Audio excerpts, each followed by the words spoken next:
తిరుమల శ్రీవారి సాలకట్ల బ్రహ్మోత్సవాలు అంగరంగ వైభవంగా జరుగుతున్నాయి. అందులో ప్రధానంగా ఆంధ్రప్రదేశ్ నుంచి కళా బృందం సభ్యులు శ్రీవారి వాహనం ముందు ప్రదర్శన ఇవ్వడం గొప్ప అదృష్టంగా భావిస్తున్నామన్నారు. మొత్తం బృందం సభ్యులంతా ఒకే ప్రాంతం నుంచి రావడం జరిగిందని తెలిపారు. దీనిపై మరింత సమాచారాన్ని మా ప్రతినిధి ప్రతిభ అందిస్తారు.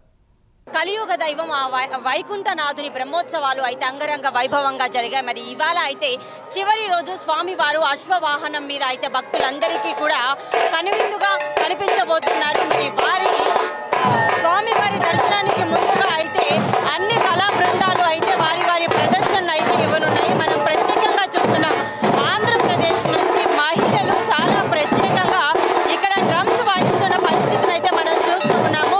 మొత్తంగా చూసుకుంటే దేశం నలుమూలల నుంచి కూడా ఎంతో మంది కళా బృందాలు ఎన్నో కళా బృందాలు అయితే ఇక్కడికి చేరుకొని వారి వారి ప్రదర్శన అయితే ఇవ్వడం మనం చూస్తున్నాం.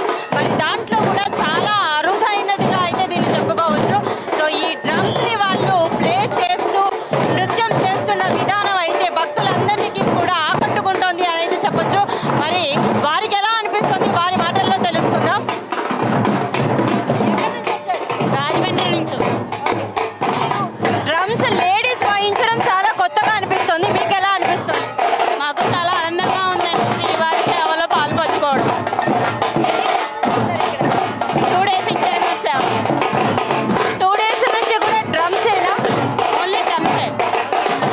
2 days నుంచి 2 days. ఎన్ని రోజుల టైం పట్టింది నేర్చుకోవడానికి? మేము 1 year నుంచి చేస్తాం. 1 year నుంచి చేస్తాం. మేము శ్రీవారి సేవలో 5 years చేసాం. ఓకే, మరి వాళ్ళైతే 5 years గా అయితే చేస్తున్న పరిస్థితి అయితే ఉంది. వీళ్ళందరికీ ఎన్ని సంవత్సరాల నుంచి ప్రాక్టీస్ ఇస్తున్నారు? ఒక 10 years నుంచి 10 సంవత్సరాల నుంచి